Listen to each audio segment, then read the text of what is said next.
Di sisi lain, jalankan rencananya saat tengah malam nanti, ketika mereka semua tertidur.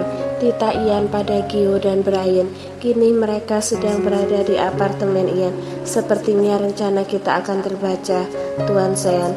Mata-mata Rehan sangat banyak, jadi mereka bisa tahu rencana kita hanya dari pergerakan bibir kita saja. Ucap Gio membuat Ian tersenyum. Kau tak perlu mengkhawatirkan itu. Aku tidak sebodoh kalian berdua, sahut Ian tersenyum remeh. Kau, sudahlah, jangan berdebat denganku. Kalian hanya perlu jalankan apa yang aku perintahkan. Masalah ketahuan atau tidak itu urusanku, tegas Ian membuat Gio dan Brian saling pandang, lalu mengangguk mengiyakan. Melihat itu Ian pun tersenyum sinis. Ia sangat suka dengan kebodohan rekan kerjanya ini. Ia sangat suka. Rencana awal memang terbaca oleh mereka, tapi itulah fungsinya, karena di balik rencana ada rencana lain. Batin Ian, Sarah, aku akan membalas mereka semua. Malam harinya setelah sholat isya, Kinarah langsung naik ke atas ranjang. Tiba-tiba ia merasa kepalanya sakit sekali, berdenyut-denyut dan nyeri. Kinarah pun memilih untuk menutup matanya. Namun sebelum itu, ia mematikan beberapa lampu di kamar agar bisa tidur. Setelahnya Kinarah pun mencoba untuk tidur agar bisa meredam sakit kepalanya. Setelah beberapa menit termenung, Kinarah akhirnya tidur juga. Tanpa ia sadari Rehan sudah ada di kamar. Laki-laki itu baru saja pulang dari masjid. Sudah tidur, gumam Rehan naik ke atas ranjang, lalu menatap wajah sang istri yang terlihat lelah. Mimpi indah sayang, tak akan kubiarkan orang jahat melukaimu. 0200. Suasana mansion tampak sepi dan sunyi. Hanya ada sedikit pergerakan dari orang yang berjaga saja. Apa kau yakin mereka akan lewat sini? Tanya Rehan pada Steve sembari memperhatikan rekaman CCTV di bagian belakang rumah. Kini mereka berada di ruang kerja Rehan. Saya yakin Tuan, berdasarkan apa yang saya amati, setiap mereka bertemu, Sean berencana mengirim Gio dan Brian untuk masuk lewat belakang. Mungkin dia pikir keamanan belakang itu tidak ketat. Jawab Steve yakin. Kau yakin tidak salah pergerakan? Tanya Rehan menatap Steve yang tiba-tiba saja tegang. Ya, laki-laki itu sebenarnya agak sedikit ragu, tapi ia pikir karena Ian belum tahu seluk-beluk rumah ini, jadi Ian pun merencanakan rencana yang konyol. Saya yakin Tuan. Baguslah kalau kau yakin, karena aku tak mau ada pergerakan atas perintah orang yang tak yakin dengan rencananya sendiri. Saya akan berusaha sebaik mungkin Tuan. Mereka sudah masuk. Steve langsung memperhatikan layar laptopnya. Di sana terlihat ada beberapa orang yang masuk melalui pagar belakang, lalu diam-diam melumpuhkan penjaga yang ada di belakang dengan alat kejut listrik. Gio dan Brian sudah masuk Tuan. Tangkap dengan cepat. Steve pun memerintahkan anak buahnya melalui alat penyambung untuk segera bergerak. Selagi Steve memerintahkan anak buahnya, Rehan memperhatikan CCTV yang ada di kamar, sembari memperhatikan juga CCTV yang ada di halaman belakang. Di mana Sean? Gumam Rehan tak melihat kemunculan laki-laki itu. Tidak mungkin Sean hanya mengutus Gio dan Brian serta anak buahnya yang payah itu, pikir Rehan. Saat sedang fokus dengan CCTV halaman belakang dan kamar, suara ledakan terdengar dari luar ruangan. Dengan cepat Rehan langsung berlari keluar dari ruangan. Seketika pandangan langsung terhalang oleh asap yang tebal. Ini hanyalah sekedar asap biasa, tidak beracun, tapi cukup membuat mata perih. Rehan pun langsung berlari menuju kamarnya. Meski ia tak bisa melihat dengan jelas, tapi ia hafal jalan kamar. Dengan perasaan yang khawatir, marah karena teledor, kesal, sedih, ia terus berlari menuju kamar. Sesampainya ia di kamar, tubuhnya langsung menegang saat melihat atap kamar yang pecah. Rehan pun langsung berlari melewati puing-puing atap ke arah ranjang. Untung reruntuhan itu tak mengenai ranjang, tapi bukan itu intinya. Sekarang Rehan merasa dunianya hancur seketika saat melihat ranjang kosong. Sebuah helikopter melintasi dari atap rumah yang sepertinya ada hubungannya dengan hilangnya sang istri. Kita kecolongan, sialan, ikuti kemanapun pergerakan helikopter itu, titah Rehan marah. Sampai ada satu goresan di tubuh istriku, maka aku akan menghancurkan hidupmu, sayang, teriak Rehan benar-benar marah. Kali ini ia akan melakukan kejahatan yang belum pernah ia lakukan dengan tangannya sendiri. Malam masih berlanjut di sebuah rumah yang terbilang mewah. Seorang laki-laki duduk di sofa yang empuk, sembari matanya menatap wanita yang juga duduk di kursi empuk namun tak sadarkan diri. Bisa-bisanya, gumam Ian tersenyum sinis. Ia bahkan masih tak menyangka jika istri Rehan adalah Kinarah yang pernah ia goda. Walau ia sudah lama tahu, tapi tetap saja ia masih belum percaya sepenuhnya. Sampai hari ini ia melihat sendiri dengan mata kepalanya mengenai rencana penculikan. Ian sengaja memerintahkan Gio dan Brian untuk masuk lewat belakang. Ian juga mengarahkan beberapa anak buah dari seorang pembunuh bayaran profesional untuk menyerang dari depan secara diam-diam. Mengenai helikopter, itu bukanlah miliknya, itu adalah milik pembunuh bayaran yang ia bayar dengan bayaran fantastis. Semua rencana selain yang dijalankan Gio dan Brian adalah rencana pembunuh bayaran itu. Sengaja Ian menyewa pembunuh bayaran yang profesional dan juga sangat mengerti tentang teknologi, karena ia yakin semua rencana penculikan yang sudah ia susun pasti akan tertebak oleh Rehan dan asistennya itu. Meski ia harus mengeluarkan uang yang banyak, tapi hasilnya sangat memuaskan. Untungnya ia punya uang dari Sarah selama menjadi istri Rehan, dari usahanya yang mulai berkembang, dan juga dari uang orang tuanya sebelum ia memutuskan hubungan mereka. Ian juga menjual beberapa aset serta barang-barang berharga yang nilainya tak kalah fantastis hanya untuk menyewa pembunuh bayaran ini dalam satu malam. Tak apa jika harus kehilangan harta yang begitu banyak.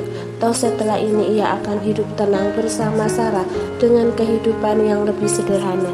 Masih ada beberapa usaha di bidang kuliner yang sudah lama ia jalankan, dan juga masih ada gajinya sebagai dosen.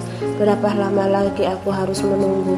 Tanya Ian pada laki-laki dewasa yang juga duduk tak jauh darinya. Siram saja dia dengan air, saut laki-laki itu dengan santai. Ian pun mengkode orangnya untuk mengambil air. Setelah seember air tersedia, Ian memerintahkan anak buahnya untuk menyiram Kinara agar wanita itu bangun. Biur, terlihat reaksi dari seember air itu yang membuat Ian tersenyum senang. Bagus, ucapnya pelan. Kinarah tampak menggelengkan kepalanya dan mengedipkan matanya berulang kali untuk menetralkan penglihatannya. Siapa? Tanya Kinara pelan. Matanya menatap satu persatu orang yang ada di ruangan itu hingga berhenti pada Ian alias Sean. Tuan Sean, sapa Kinara membuat si empunya nama langsung tersenyum sinis. Kau mengingatku? Tanya Ian masih setia duduk di sofa yang empuk. Iya, Anda tetangga di komplek tempat saya tinggal juga kan? Iya, kau benar. Aku adalah Sean yang itu. Ian alias Sean tampak berdiri lalu berjalan mendekati Kinarah yang kebingungan. Kau tidak takut? Tanya Ian saat ia sudah berada tepat di hadapan Kinarah. Tidak, jawab Kinarah pelan. Kau terlihat sangat santai ya, walau sedang dalam bahaya, ucap Ian dengan kening yang berkerut. Karena saya punya Allah sebagai pelindung. Mendengar itu, sontak Ian pun tertawa. Begitu juga dengan orang lain yang ada di ruangan itu. Zaman modern begini masih percaya dengan hal-hal gaib ternyata. Kenapa bisa Rehan menikahi wanita kuno sepertimu ya? Apa dia buta atau mungkin dia juga ikut-ikutan kuno? Ejek Ian mengundang kembali tawa orang-orang di ruangan. Menanggapi itu Kinara hanya tersenyum. Ia sama sekali tak takut meski ia tahu sepertinya posisinya sekarang sedang tak aman. Namun ia terus berdoa dalam hatinya untuk keselamatannya dan juga anak dalam kandungannya. Apa saya mempunyai kesalahan, Tuan Sean? Tanya Kinarah menatap ke sembarang arah. Pertanyaan yang bagus. Ya, kau punya salah padaku. Lebih tepatnya kau dan suamimu itu punya salah padaku dan istriku, jawab Ian dengan rahang yang mulai mengeras, menahan amarah. Karena kalian berdua, Sarah menderita. Karena kalian berdua, Sarah harus merasakan sakit akibat jatuh di mall. Karena kalian berdua juga, aku kehilangan anakku dan Sarah terbaring koma di rumah sakit. Lanjut Ian dengan mata yang memerah. Mendengar itu sontak Kinara terkejut. Ia tak tahu kalau Sean alias Ian ini suaminya Sarah. Ia juga tak bersalah mengenai kecelakaan Sarah, dan ia juga tak tahu masalah Sarah yang harus kehilangan bayinya dan berakhir koma sekarang. Saya turut berduka cita, Tuan Sean, tapi semua itu bukanlah salah saya maupun suami saya. Anda bisa melihat CCTV mall pada saat kejadian itu. Kami tak melakukan apapun pada istri Anda. Jelas Kinara berusaha untuk terlihat tenang. Halah, mana ada maling mengaku maling. Aku juga tak butuh rekaman CCTV. Yang aku tahu, kalianlah penyebab istriku celaka, bentak Ian marah. Jadi apa tujuan Anda menculik saya, Tuan? Apa dengan menculik saya seperti ini, istri dan anak Anda akan kembali? Tanya Kinara tersenyum tipis. Hal itu semakin membuat Ian kesal. Aku memang tak bisa membuat anakku kembali, tapi aku bisa membuatmu menyusul anakku pergi dan mati, tegas Ian dengan wajah datar. Apa Anda tahu jika membunuh itu dosa, Tuan? Jangan bicara dosa denganku, istri Tuan Muda Wijaya. Suamimu juga pernah membunuh orang, apalagi mertuamu itu. Dia juga seorang pembunuh, sahut Ian menjambak rambut Kinara agar wajah Kinara mendongak ke atas. Kinara memang tak menggunakan hijab karena posisinya saat diculik sedang tidur. Namun Kinara memakai baju tidur yang besar dan panjang karena ia tak melayani suaminya malam ini. Kau tahu siapa salah satu korban dari mertuamu itu?